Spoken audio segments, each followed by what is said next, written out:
各位觀眾朋友，大家好，我是許曼珍，歡迎收看中嘉新聞週報。台88快速公路車流量龐大，鳳山交流道過去僅有單一車道，經常造成嚴重回堵。在成功向中央爭取3500萬經費後，展開拓寬工程，目前已經進入收尾階段，最快農曆年前即可完工。作為往返高雄屏東的重要道路，台88線快速公路上大小車輛不間斷，但每到高雄鳳山路段交流道口總是引發回堵車潮，影響行駛通暢。因此經地方爭取後，中央撥款拓寬交流道口，期盼改善現況。88交流道這個鳳頂路口這個交流道啊，它原先只有一個車道，那原先只有一個車道呢，因为底下路口是6巷，就時間比較長。就容易造成擁塞，那擁塞也就造成88道後續上面的車流啊，就會靠邊就堵塞了。那目前已經完成，這個下交流道這個匝道口，這個一線變成2線。那自己也去觀察過，增加了這個車流的速度。這88道上面的擁塞的情形也減緩不少。本次改造工程共計投入3500萬元，在鳳山交流道口新增額外一個車道，疏解車輛回堵問題。同時，因為駕駛從交流道口離開後，將會遇到較長時間的多時項紅綠燈，因此高市府交通局也將用智慧燈號控管介入改善。全項工程預計將在農曆年前完成。台88西向匝道改善工程預計在農曆春節前完成。那未來改善完成之後，下匝道的會從1個車道變成2個車道，空間的提升會帶動整體疏解率的增加。那號誌的部分，本來路口我們就已經有規劃做智慧號誌。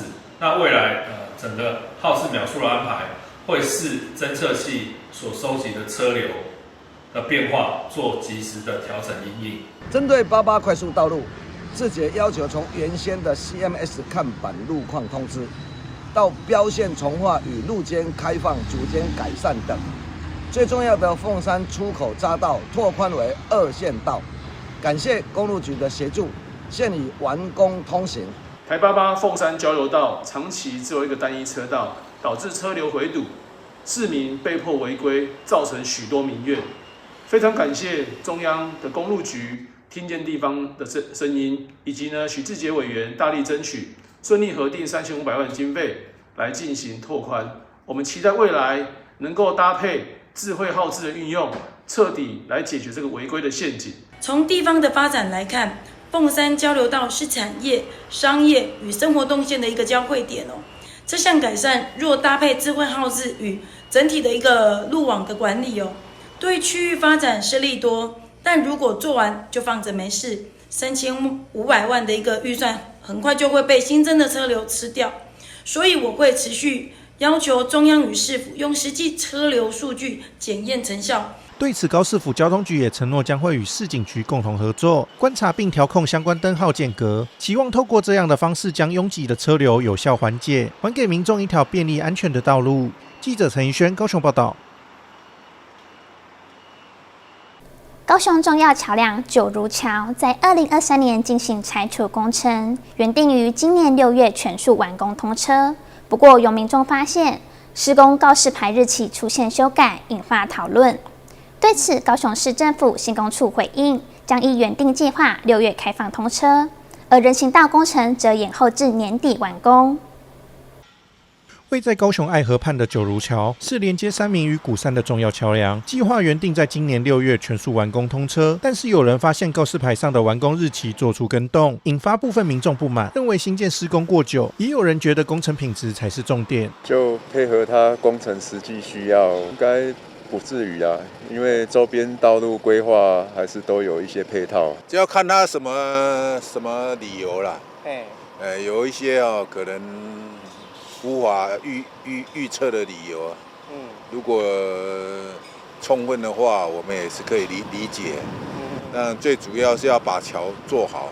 興建於1976年的九如橋，過去肩負着高雄東西連接的重要身份，但隨着鐵路地下化與交通狀況改變，舊橋也在2023年11月正式進行拆除作業。原本較長的施工時間就已經引發民眾的怨言，如今又要延後，高市府新工處也做出回應。新工處辦理九如橋的改進工程，原本預定的那個工期會在今年的6月完工，但是因為九如路的路型它有變更過，就是原本九如四路，它原本是兩側是10米的人行道，那因為那個民眾住戶還是有進出的問題，所以我們把它調整變更路型之後，我們會追加工期到今年的12月底會完工。橋梁的主體結構做完之後，希望能夠在6月底能夠先行通車。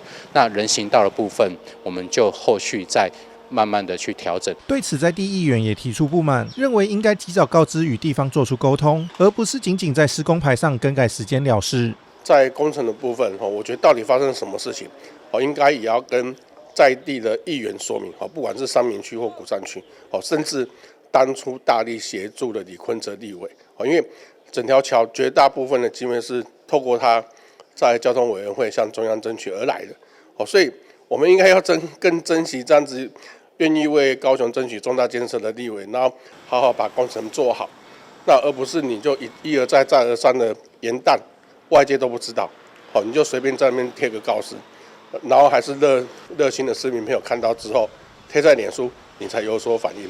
我覺得市政府這樣子是很不應該的。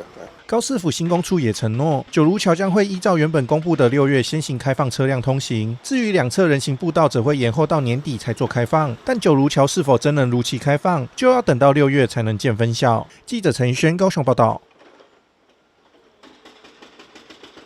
動漫迷要注意了，高雄車站一番街北站區域在高捷積極招商下，已有香港玩具代理商以及日本知名模型品牌攜手進駐，後續周邊商家將陸續到位，捷運地下站將逐步成型，有機會打造南部最大的 ACG 聖地。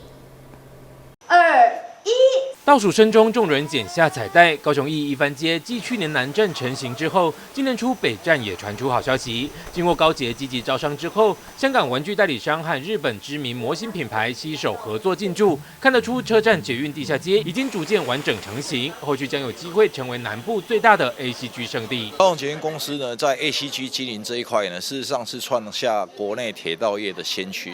那早在幾年前，我們就往這個方向在努力，在2月初開始呢，我們整層樓的店家就會開始開放。那我們事實上，莫凡公司跟我們想要創造的，在這個高雄火車站呢，它不是一個路經的中途站，我們想要把這個站創造成是一個目的地站。我們希望全省各地 ACG 迷，這些動漫迷可以把這裡視為目的地。然後用目的地吸引來人潮。我們公司也是第一次在就是捷運這種樞紐要道的地方，就是去做展店。那我們其實非常高興可以來到台灣高雄這個地方，帶 Kotobukiya 給高雄的鄉親們一個更美好的動漫空間。因為就是我們有在那個南側的一番街那個地方，我們看到的就是有一個未來的規劃，所以我們很期待在北側也可以像南側那樣子，就是有整個動漫氛圍。配合高捷捷運店開幕，許多海外限量模型商品也首度亮相，收藏話題十足，讓粉絲們一早就來排隊。只不過整個車站的地下空間超過2000多坪，加上南北兩側的距離比較長，商場動線的引導不太足夠，讓粉絲們搞不清楚應該要往哪裡走。開福袋限量，難得可以看到有地下街開，全部都是整層樓都是。台南沒有這種地下街，所以來高雄這樣還蠻不錯的。因為我在走的時候就是有點。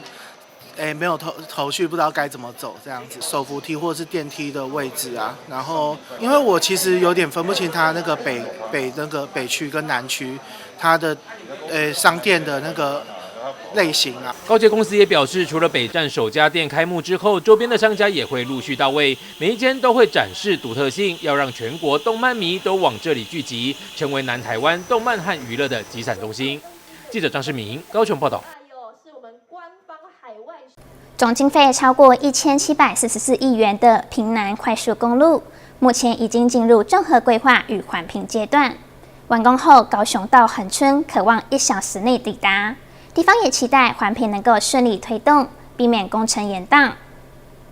總經費達1744億的屏南快速公路，在去年可行性研究評估核定之後，目前已經進入綜合規劃和環評作業。完工之後，台88會從目前的22.39公里增長到87.94公里。在理想狀況下，高雄端到恆春的車程有機會在接近1小時的時間到達，可望減少20至30分鐘的車程，讓地方相當期待。屏南快速道路通行，那對我們高雄人到屏東去是非常便捷的道路。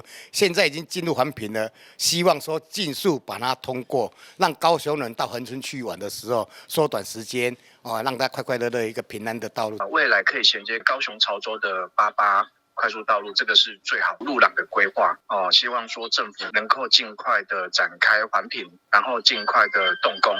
屏南快速公路路廊銜接台88竹田端，延至台26線車程端，接近恆春北側，全長65.55公里，共8處交流道。完工之後，可望緩解台88與台1線假日嚴重的擁塞情形。不過，由於另一條國七環評就長達12年，因此地方希望環評能夠順利進行，莫讓工期工程延宕。屏南快速道路可以來疏解台88這一邊的車潮，整個帶動，我們樂觀其成，也希望說要趕快加緊腳步，不要像國道7號，光是一個環評就走了10年了，走了10年，難怪整條道路規劃下來20年到現在都還沒有動靜，所以我們應該屏南快速道路要記起這個教訓，要趕快來，既然要做，政府要做，就趕快來把它做一個包括環評，包括未來的一個用地取得的一個規劃以及協調，要趕快進入這個進度，才不會讓整個交通又變成大打結。高工局表示，若一切順利，預計核定後約7年完工通車，包含設計及用地取得2年，施工5年，也就是最快約2027年開工，2031年通車。記者張世明高雄報道。位在三民區開業多年的小籠湯包店，主打新鮮食材、手工製作，深受不少饕客喜愛。其中酥脆的鍋貼煎餃同樣人氣不低，往往不到中午就已經銷售一空。玻璃櫥窗前，饕客圍成一排，都在等着買剛出爐的鍋貼煎餃。開在陽明市場附近的小籠湯包店，是許多學生與上班族都愛的早餐。小籠湯包皮薄多汁，是店裡的招牌品項。但金黃色澤的鍋貼煎餃也大受歡迎，時常不到中午時間，所有的食物就已經銷售一空。我們店最主要，我剛開始做的時候是小籠湯包，小籠湯包是我們的招牌。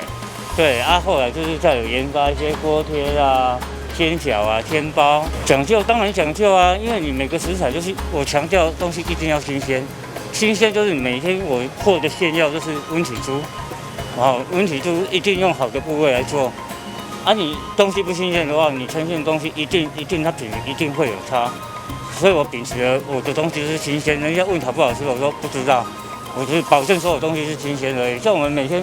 那個高麗菜啊，也就是都是最新鮮的高麗菜，每天做餡料的。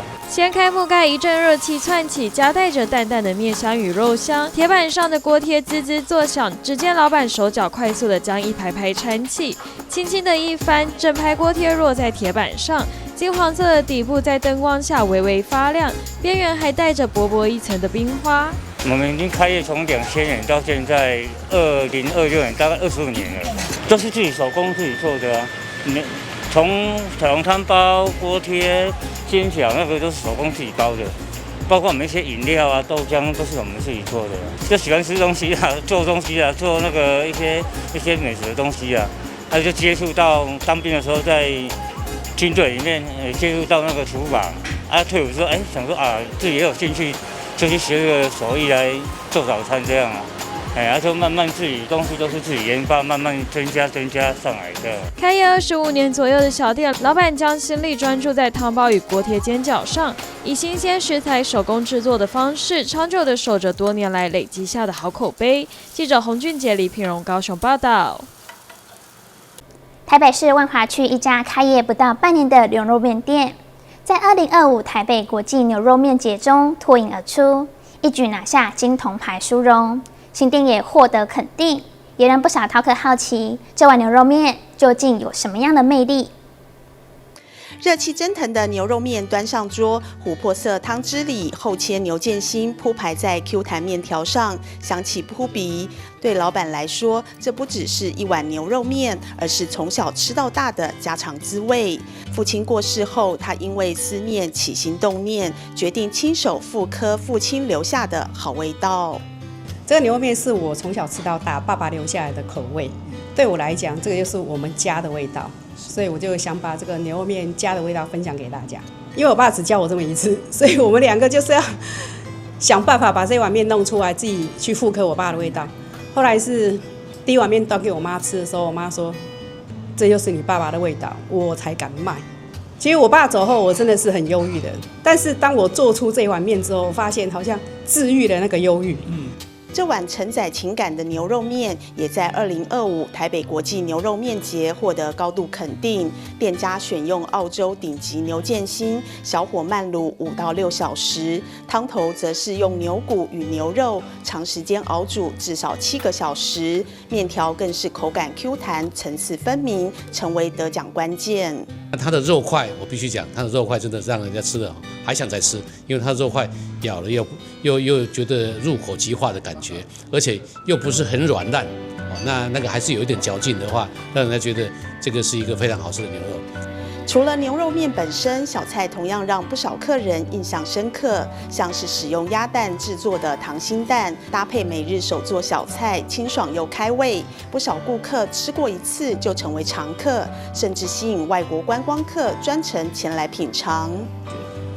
非常榮幸，尤其是當這些外國客人跟我說很好吃的時候，我就非常的開心，就是覺得說用美食也可以做一下國民外交，能吃到新鮮，而且又是爽脆的東西，而且又是口感又好的，這個小菜的部分就讓人家覺得很開胃。牛肉麵本來就是我們台灣的國麵，那來到台北，假設沒有吃過牛肉麵，就表示你沒有來過台北，所以牛肉麵是一個非常好的宣傳點，也是一個讓人家非常開心的一件事情，吃到好吃的牛肉麵。老闆分享得獎那一刻最感動的是能用父親的味道站上舞台，隨着國內外觀光客上門品嘗，這碗牛肉麵也成了傳遞台灣味的橋樑，讓萬華的人情與溫度隨着美食被更多人看見。記者林啟慧台北報道。農曆年節將近，基隆區漁會推出3款限定海鮮禮盒。提供白鯧、鮑魚、龍虎斑、干貝與鱸魚等多元組合，並且免費宰片到家。另外，配合漁會大樓外牆翻新，門市也推出打卡活動，拍照分享就送鯖魚罐頭，限量1000罐。基隆漁會門市擠滿大批民眾，人手一機，拿出拍照的照片，要兌換免費的鯖魚罐頭。你去啥？你都要去啥？我去那個大門。大門啊，就在提到這鯖魚罐頭。對。很開心，然後現在看到外面的那個彩色屋也是整理得非常非常的漂亮。來這邊的話就物超所值，買的東西都是物超所值。年節將近，基隆漁會推出了3種海鮮禮盒，從1680元到3680。頂級的珍品禮盒有白鯧、龍虎斑、鮑魚、干貝、紅條和鱸魚等，分量最澎湃。2680元的團圓禮盒有白鯧、鮑魚、蒲燒鰻、龍虎斑，最適合中型家庭圍爐。而1680元的吉祥禮盒有龍虎斑、鱸魚軟絲，是高 CP 值的入門首選，包含年菜必備魚種。我們有分成3種禮盒，有珍品禮盒、團圓禮盒、吉祥禮盒。因為魚貨都漲了，但是我們魚貨還是不會漲，照原本價這樣給到需要的市民們。哇！過年必吃的白鯧，在大廚的巧手下，表面煎得金黃酥脆，香味也撲鼻而來。今年5、6的白鯧還是跟去年差不多，比較穩定啊。但是6、7的白鯧今年切貨切得相當多，所以6、7的白鯧今年漲很多。今年就干貝漲得比較大一點，漲幅大概將近1倍。就比較高一點，漲了將近2%超過。基隆漁會促進觀光，民眾只要跟八斗子糖果屋拍照打卡，就送1罐鯖魚罐頭。不過數量有限，民眾要年年有餘，可要把握機會。記者黃紹明基隆報道。為迎接2026年馬年來到，新北市長侯友宜發布全新設計的媽熊喝文春聯，並同步亮相馬上賺錢新春福袋，向市民傳遞新年祝福。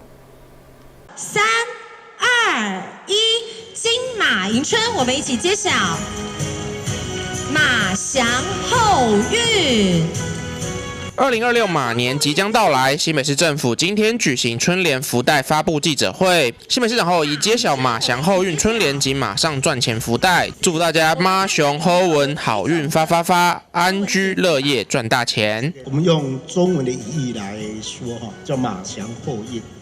當然馬是馬年嘛，祥就是吉兆，就是福氣，後就是賀以外，最重要它是充滿着滿滿的厚重的祝福，这是很厚重，讓你非常感覺我們今年的運勢會很好。那這個後裡面又有一個叫好日子，一橫叫做好日子。那運呢，就是我們的運勢就是非常的好，每天是好日子的運，厚重的祝福，好日子的運，馬祥後運，中文大概是這樣解釋。新北市長侯友宜表示，從祝福滿滿到馬祥後運，市府每年極具巧思推出國台語皆別具意義的新北春聯，不僅給市民滿滿的祝福，也象徵對新年的期許及盼望。豬是飽滿的哈，厝真舒適，家就是厝，家真舒適，哈，家真舒適，啊，家真舒適。吉隆五春，吉隆五春，吉隆五春。龍舞春吉，春吉龍舞哦，所以把它繞一圈，龍也才圓滿。對，啊，這個轉舞嘆吉，蛇符太吉，吉轉舞嘆，嘆吉轉舞，嘆吉轉舞。其實這是國台語的發音以外，其他的語義都非常吉祥。對，我們12年福氣有個嘆吉，福氣滿滿，泰是飽滿的。對，福氣滿滿，吉兆福氣的。對，福氣兆。用國語來翻，其實也更有意思啊。今年馬祥後運春聯由新北青年書法家楊成瑞與設計師王景明攜手合作。從國語意涵上，祥代表吉兆與福氣，後運字面代表滿滿豐厚的祝福。台語音同馬上好運，祝福大家新年好運馬上來。那這一次我們請了這個楊成瑞。年輕的書法家寫的，那寫的也請王景明設計師設計的。那這裡面你看有一些燙金的馬蹄燙金、馬鬃燙金，希望馬年都有金運。金運就是賺大錢，馬鬃就是鬃在飛，那速度會很快的賺大錢。馬蹄在飛奔，祥我剛剛解釋過了，那。吉祥福氣以外，最重要的，我們運最後那一撇，那運勢是金運金運啦，金運就是賺大錢，發的運氣一年啦。所以馬祥後運還以念作馬熊好運，運馬熊好，好運馬熊啊，運馬熊好，這個運氣上好，運馬熊好。馬上好運，好運馬上，所以你看到今年的這個春聯，你定馬上好運，發，大賺錢，大好運。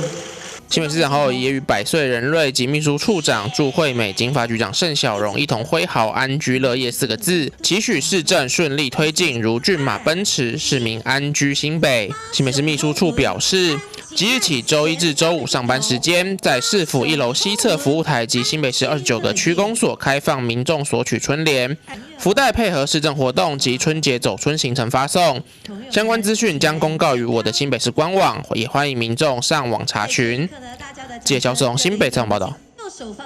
原本向月老祈求婚姻，牽紅線已經相當忙碌，沒想到近來月老師傅又多了一個新任務，幫忙搶演唱會門票。不少歌迷在網絡上分享，只要拜過月老，演唱會門票幾乎場場到手，也讓月老意外成為追星族的新寄托。如今走進廟裡，可以看到供桌上除了傳統貢品，還多了偶像周邊、演唱會相關資訊，畫面相當特別。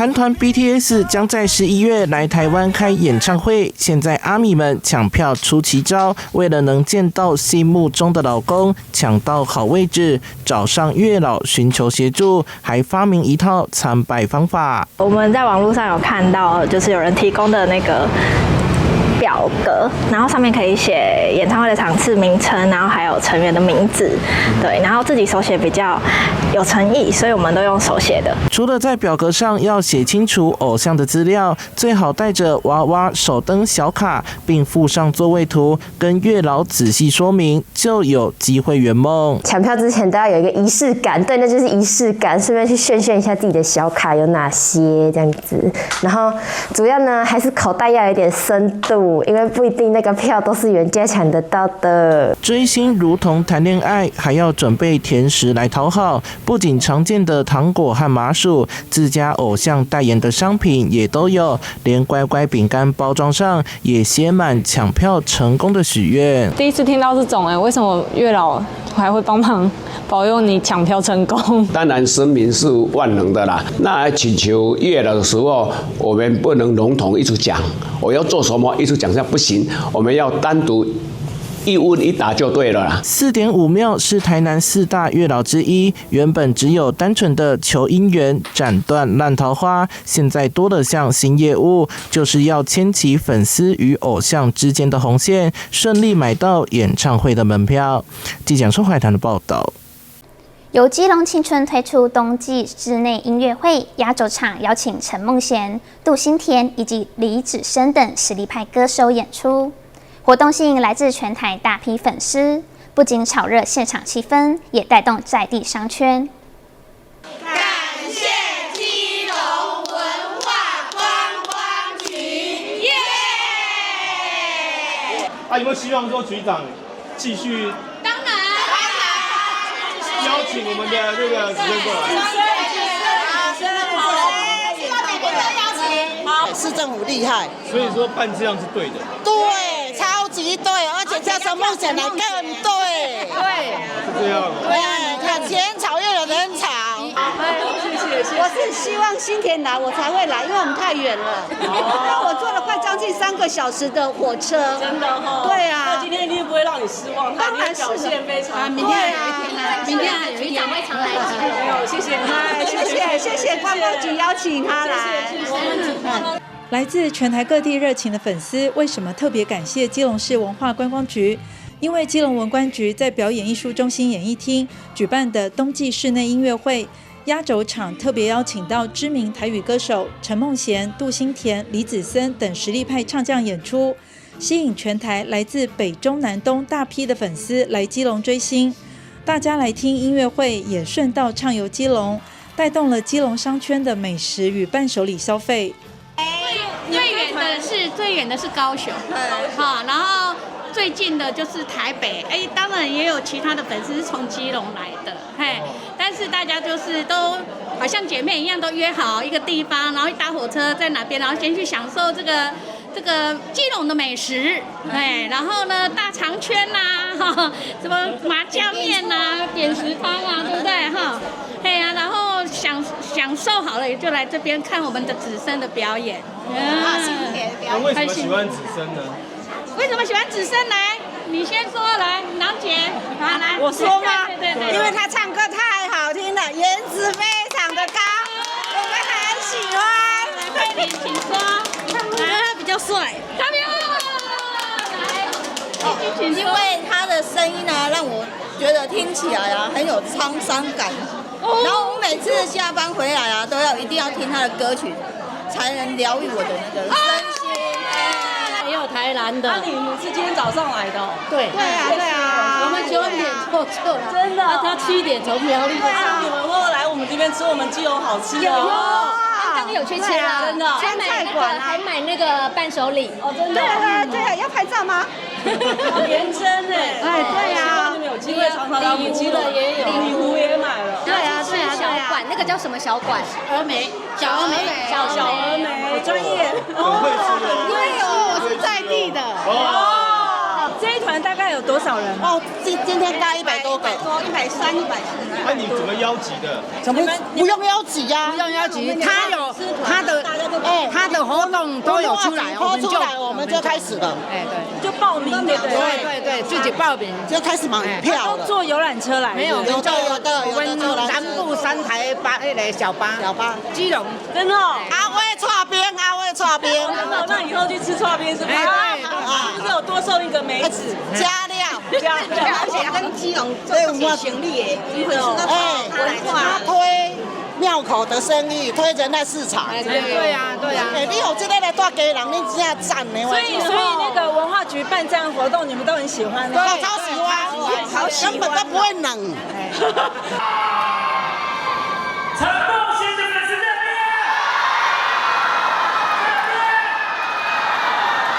很希望透過冬季的音樂會，讓更多的好朋友可以來到我們基隆，做一日遊，甚至吃我們的美食，感受我們的音樂氛圍。那今天我被這個氣氛給感動，哇！我覺得我們太多，全台灣有從小琉球、高雄、台南，甚至苗栗，一早就坐車來，我真的非常的感動，因為他們想要來看他們的偶像，並且支持。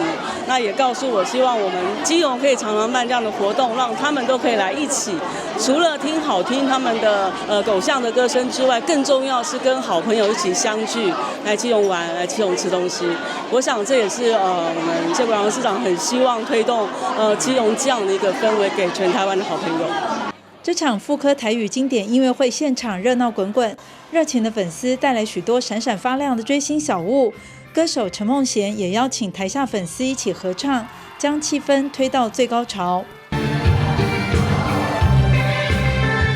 大家知影我即擺住佇基隆啊，所以感謝咱基隆市政府非常照顧阮這厝邊今仔足儕粉絲朋友來聽阮唱歌，有在地基隆的鄉親無？在地鄉親來唱我看賣。哇，這麼多老弟。很多呢！現場滿滿的熱情，讓基隆的冬天變得溫暖。這場冬季室內音樂會成功地為基隆帶來人潮與消費，也讓粉絲從溫暖的歌聲中療癒身心。記者黃日升、陳淑平基隆報道。深受國內外觀眾矚目的年度古樂盛事，2026十鼓節將在2月17日大年初一到2月22日初六盛大登場。活動邀集台灣與日本重量級古樂團隊，共同打造新春最具動能的定鼓古樂盛會。另外，配合奇美博物館埃及展，原初也推出常態展，獸鼓祭壇成為必訪亮點。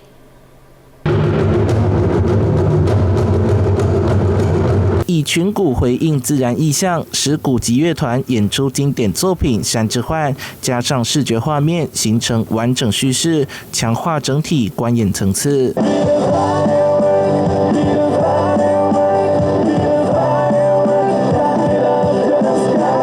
透過強烈節奏與跨界音樂語言，手和鐵鼓樂團作品《Be the Firework》象徵新年能量釋放。2026十鼓節以風馳祭明為主題，在年初一到初六集結台日重量級鼓樂團隊，打造震撼人心的定目集樂盛會。這次曲目會是以一半唱歌，然後一半是器樂演奏為主，這樣，然後就是都有融合傳統。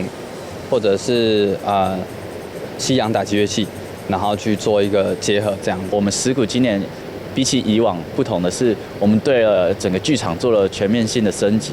剛好在第25週年這個地方，我們在這個舞台投資了好幾百萬的這個升級費用，就是在不管是數位的這個投影畫面跟我們的音響上面的升級。跨國鼓樂團隊將一場接一場輪番登台，演出內容豐富又精彩。另外，今年奇美博物館推出埃及法老展，十鼓祭出全新奇幻場景獸鼓祭壇，以死亡與重生為主題，結合古埃及神話與東方想象。以天空之主翼手龍抬頭，象徵着見證萬物的循環與重生。那同時融入了公牛神以供養神所護神的意象。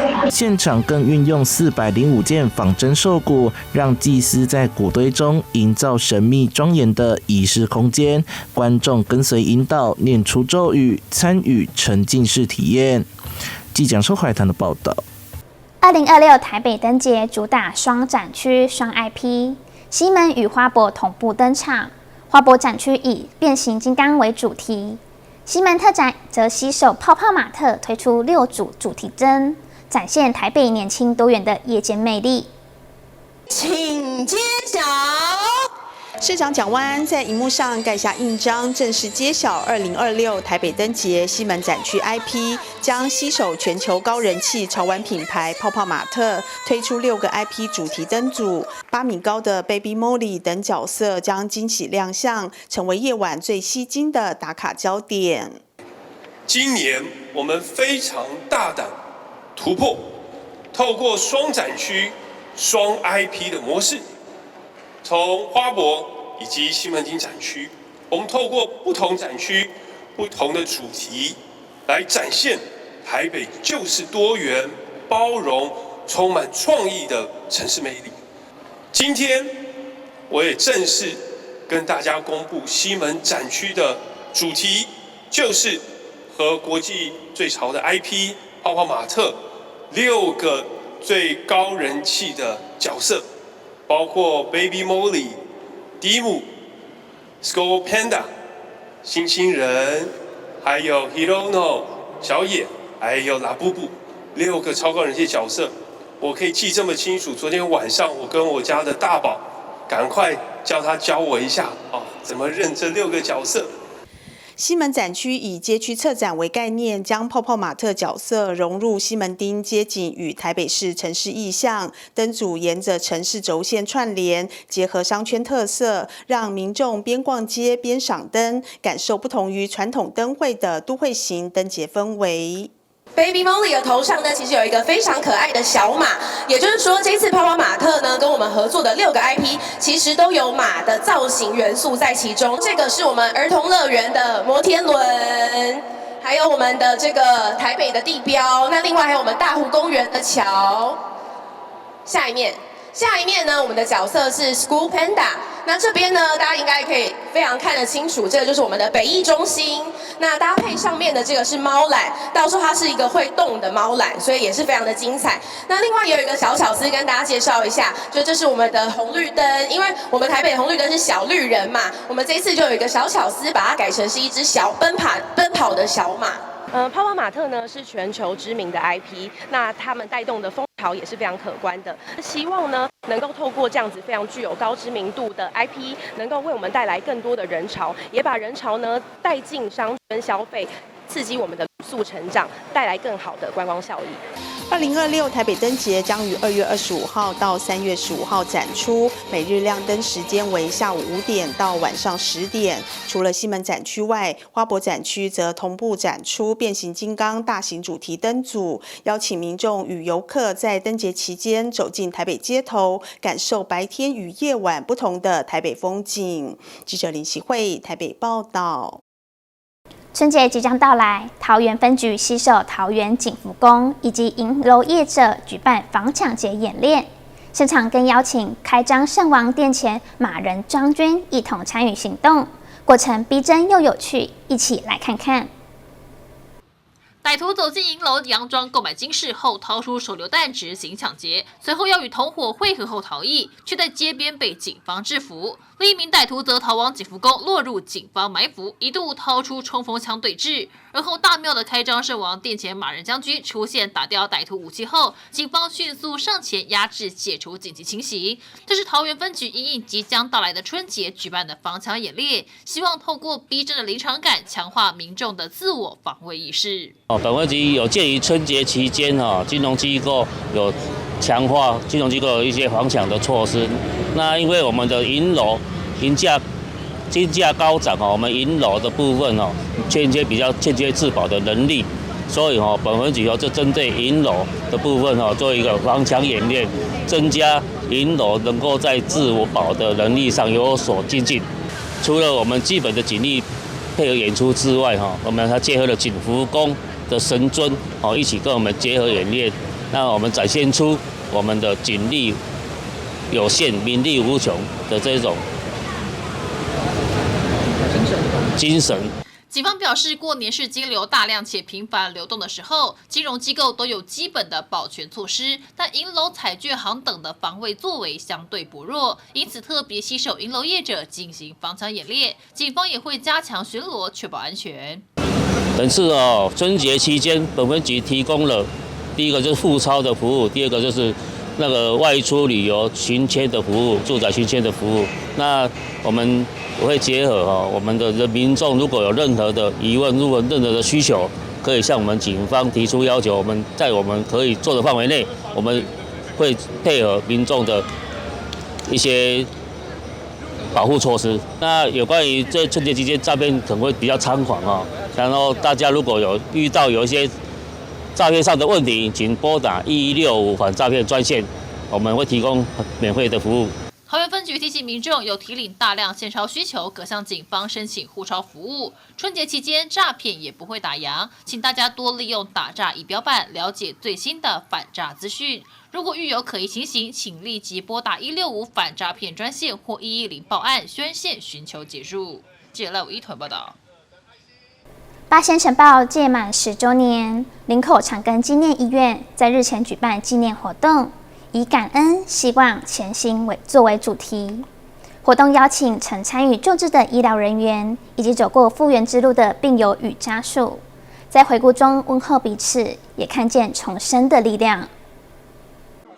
八仙塵爆事件屆滿10週年，林口長庚醫院日前舉辦八仙塵爆10週年紀念暨裝秀術醫師追思會，以感恩、希望、前行為主題，回顧這場醫檢總動員的重大事件，也向當年投入救治的醫護團隊致敬。當時林口長庚在4小時內接收40多位傷患，平均燒傷面積高達體表面積50%，是全台最多。在急性期共執行超過200多台手術，最後達成95% 以上的存活率，病患在同年年底幾乎全數順利出院。後續也開設了燒燙傷門診治療中心，結合整形外科、復健科及精神科3大專科，陪伴傷友走過復健之路，是社會整合與長期陪伴的重要里程碑。好，這是我們八仙塵爆10週年了。那八仙塵爆是一個對我們台灣社會、醫療界所有的一個很大的一個挑戰，但是也有很大的功課。因為我們從政府、中央政府到地方政府，以及到所有的醫療單位都相當大的付出。那整合之下呢，事實上，因為我們醫療界大家很努力。從以前就很努力在對於整合以及治療方面的努力，所以可以達到相當好的成果。過去10年，所有的病友們努力的復健、重建，才能夠有現在很正常的生活。那我們希望以後這些事情不要再發生，但是發生的時候呢，大家要一起積極的面對它，我們來處理。台灣的人民在末日當中，我們就存在了一個韌性的醫療。當時我想八仙塵爆就是我們在當時做一個最好的一個見證。當然，我們當時找了很多的這個系友回來幫忙，不管是清創手術，大家知道，在這個燒傷這個病人呢，他在這個接受手術的時候，事實上就是會很快的失溫，尤其在皮膚受傷之後，所以很多的情況下，我們是在沒有空調的情況之下，是做這樣的手術，目的呢，是希望能夠保持我們病患的在手術當中的一個體溫，因為體溫對他生命來講是非常的重要。所以我想醫護人員的犧牲在這邊其實也可以看得出來，大家是不畏懼像這樣的困難，盡快能夠把病人救治好。所以我覺得在這方面真的要感謝當時在那個所有救治病患的所有的同仁，還有所有的這個醫護人員，不管是在林口長庚，不管是全國，我覺得大家都做了一點了不起的事情。歷經10年復健與重建，八仙塵爆的傷友們也來到現場分享心路歷程。傷友夏文玲坦言，當年遭遇災難雖然不幸，但也因為集體的力量而得到最完整的照顧，讓他能夠正向走過低谷。另一名傷友鍾博宇則感謝醫療團隊長期不離不棄的陪伴，讓傷者不只是活下來，更有勇氣重新站回人生的舞台。這10年來其實走來都不容易。那其實我們非常感謝莊醫師這10年來的幫忙，以及我們幕後這些所有的長庚醫療團隊。那因為沒有他們的話，就不會有現在我們站在這裡。因為有他們的存在，其實對我們來說是一個最大的鼓勵。到現在還是會覺得，當時10年前遇到八仙塵爆，真的是一件很衰的事情。可是，正因為我們是這麼多人一起受傷，所以其實也凝聚了很多，不管是政府還是地方或者是一些社會福利機構的力量。所以，我覺得我們當然是最倒霉，但是也是最幸運的一群人。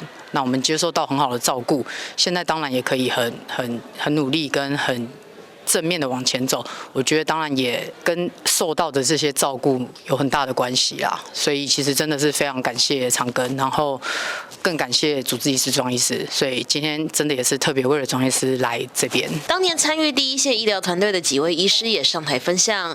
外科部部長林友的醫師回顧，塵爆發生2週內，整形外科全面停下常規手術，集中所有的人力投入燒燙傷救治，並在前灼傷中心主任楊瑞勇等資深醫師帶領下，迅速建立有秩序的救治流程。楊瑞勇也強調，傷友多為年輕族群，復原之路漫長，醫療團隊將持續陪伴，不只治療身體，也協助他們回到社會，回到工作與生活。我們當時除了動員了我們自己院內所有的同仁來協助，那手術部分基本上整形外科當時也是在第1週之間把所有刀都停掉，就是來治療所有的傷者，所有人力全部投入在燒燙傷的一個治療。重要的一個靈魂人物，也就是莊秋淑醫師，來帶領大家，領導大家。燙傷的床原本就只有固定的這麼30床，這麼多病患怎麼受治療？其實我們立刻就把我們的 ICU 病房做了一些調整，能夠把一些重症、最嚴重的病人放在我們的燒燙中心，把整個的這個很混亂的狀況，似乎在很短的時間之內，就把所有的病患全部都能夠穩定下来。所以很高興，我們事實上在1-2週之內，其實就已經幾乎可以把所有的狀況全部都掌握住。10週年很快就過去了，那不過還有接下來10年，因為受傷的都是年輕人，那個我們還有一大段的距離要走，包括回到社會上，回到那個工作崗位上，還要那個健康的活着，所以這個團隊還是會陪着大家一起來走過這另一個10年。主管單位啦，包括社會資源，包括院方，還有那個國內外的志工啦、朋友啦，很多各界的支持，我們才能夠這樣子度過這個難關，而且能夠延展到我們的整個那個社會來。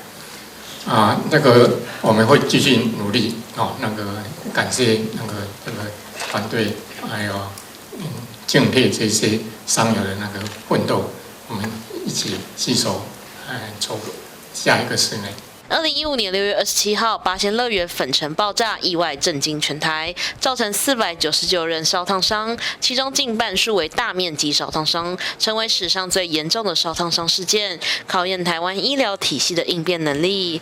而這場10週年的紀念與追思，讓大家看見八仙塵爆留下的不只是傷痕，也累積了台灣面對重大災難時最珍貴的經驗與力量，成為未來公共醫療跟社會韌性的重要基石。記者林濤報道。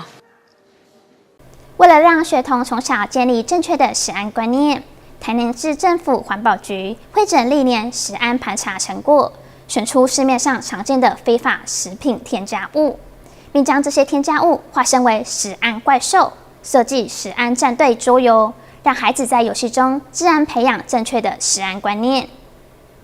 台南市環保局15日與永康國小合作舉辦食安戰隊遊戲體驗，讓小朋友們化身英勇的食安戰士，組隊來挑戰。好，防禦，然後抽怪獸，你要去抽。桌遊中的怪獸角色皆取材自歷年食安盤查成果，例如讓湯圓變粉紅的色素怪獸玫瑰紅 B， 假冒奶粉的奶粉怪獸3聚氰胺，以及讓食物变 Q 彈的保水怪 Q 彈斜派順丁烯二酸等，以寓教於樂的方式推廣食安教育。這個對學生來講，尤其對國小端，他由生活體驗課程裡面去了解到說食品添加物的危害性，那也讓孩子從桌遊動手操作過程中去加深他的這種觀念，可以落實在我們生活上。根據我們以往在相關查核的過程當中發现在食品裡面那厂商為了讓這個東西變得更好吃，看起來更可口，那就有一些非法的這個食品的添加物。那這些添加物裡面那很多都是一些化學物品。那这些化学物品其實那它的名字看起來都很陌生。那這些便不太容易被民眾或讓我們這個學生能夠清楚。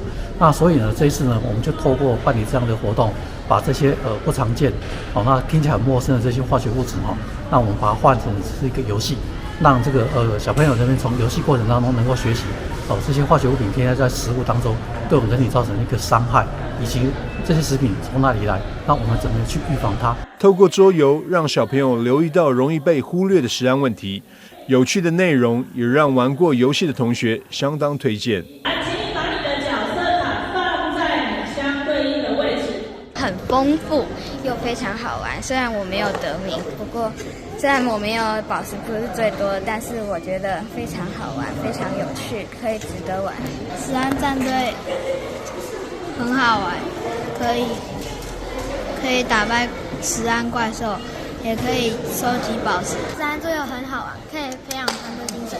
環保局表示，食安源頭管理已逐步降低非法添加物的使用。這次的桌遊更把過往查核成果化為貼近生活的教育素材，未來將搭配食安宣導活動，推廣至更多學校及社區，希望全民都能輕鬆辨識食安風險，提升自我保護力，一起成為最強的食安守護隊。食安戰隊在不在？台南新聞張碩維採訪報道。眷村過年都有包水餃的習慣，象徵元寶、平安與團圓。台南市南區明德里與社區發展協會在里長與理事長號召下，邀集社區志工一起包水餃。一方面趁着高麗菜盛產，協助農民，同時也關懷社區長輩與獨居長者，在寒冷的冬天裡送上溫暖與祝福。天氣寒冷，為關懷社區獨居長者與弱勢族群。台南市南區明德里與社區發展協會在里長與理事長號召，邀集社區志工共同在活動中心包水餃。里長陳瑞華表示，目前正值高麗菜盛產季節，包水餃不但能幫助農民，而且還能送給社區長輩表達關懷。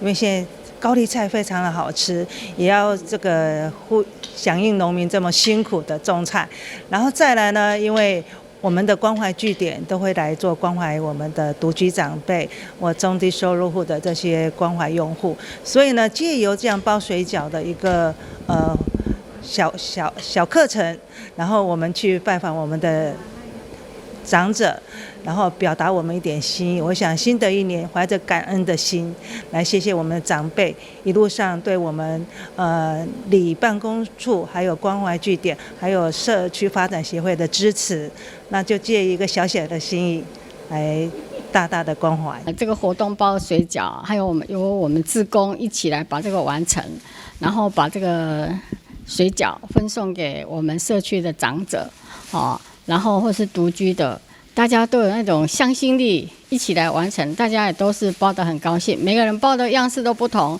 可是也代表着我們大家每一個人的愛心。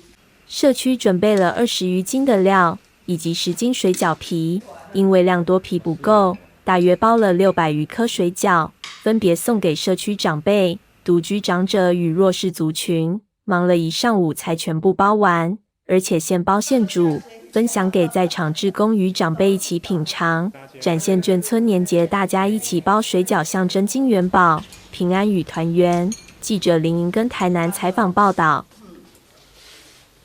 春節前夕，高麗菜盛產，價格下跌。為協助農民，同時關懷弱勢，桃園市信義獅子會攜手環保公司在平鎮三重宮舉辦高麗菜義賣，現場準備2000顆高麗菜，每顆10元，吸引民眾排隊搶購。一大清早，平鎮三重宮前的廣場就排起了長長的人龍。儘管天氣有些涼意，但民眾的熱情絲毫未減。大家手裡捏着銅板，臉上掛着期待的笑容，因為今天這裡有一場特別的任務，用新台幣讓高麗菜下架。近期因為氣候穩定，高麗菜產量大增，市場供過於求，讓許多菜農面臨銷售壓力。為了幫助農民渡過難關，桃園市信義獅子會攜手成偉環保工程有限公司於30日發起這場義賣活動。現場堆得像小山一樣的新鮮高麗菜，總共2000顆，每一顆都翠綠飽滿，而價格更是佛心，一顆只要10塊錢。長期關心在地農業與弱勢族群的桃園市議員王佩玉，這次也大力協辦，不僅幫忙招呼鄉親，也希望能透過這樣的拋磚引玉，讓這份愛心在年節前夕能夠傳遞給更多需要的人。我想今天非常的感謝桃園市信義獅子會黃鳳玲會長，以及我們成偉環保公司的周宗壽董事長，還有三重宮的卓信旺主委，共同來響應這一次的高麗菜愛心義賣。我們今天用1顆10元的高麗菜一起來響應這一次的寒冬送暖，一方面可以協助到我們非常多的高麗菜農解決高麗菜盛產的問題，同時呢也可以讓愛做一個循環。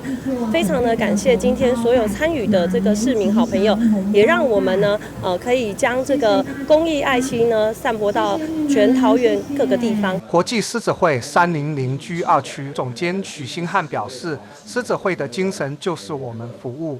看到這麼多獅友與企業夥伴願意站出來，將這份對土地的關懷化為實際行動，讓他非常感動。這不僅是幫助菜農，更是獅子會回饋社會的具體展現。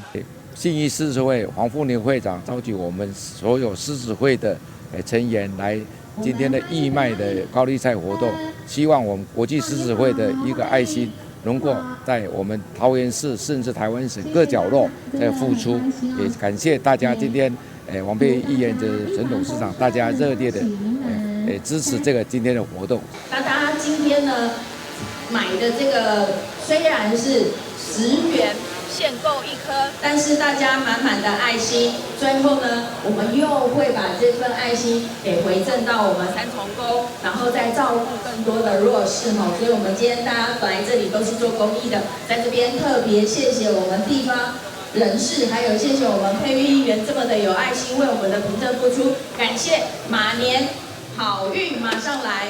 這場活動由平鎮三重宮提供場地，在地企業與社團出錢出力。主辦單位強調，雖然1顆高麗菜只要10塊錢，但在這個寒冬中匯聚起來的善款與心意卻是無價的。透過這一顆顆翠綠的高麗菜，不僅溫暖了農民的心，也讓弱勢族群在過年前能感受到來自社會各界的溫暖支持。記者李成浩桃園採訪報道。感謝你收看中嘉新聞週報，我是許曼珍，我們再會。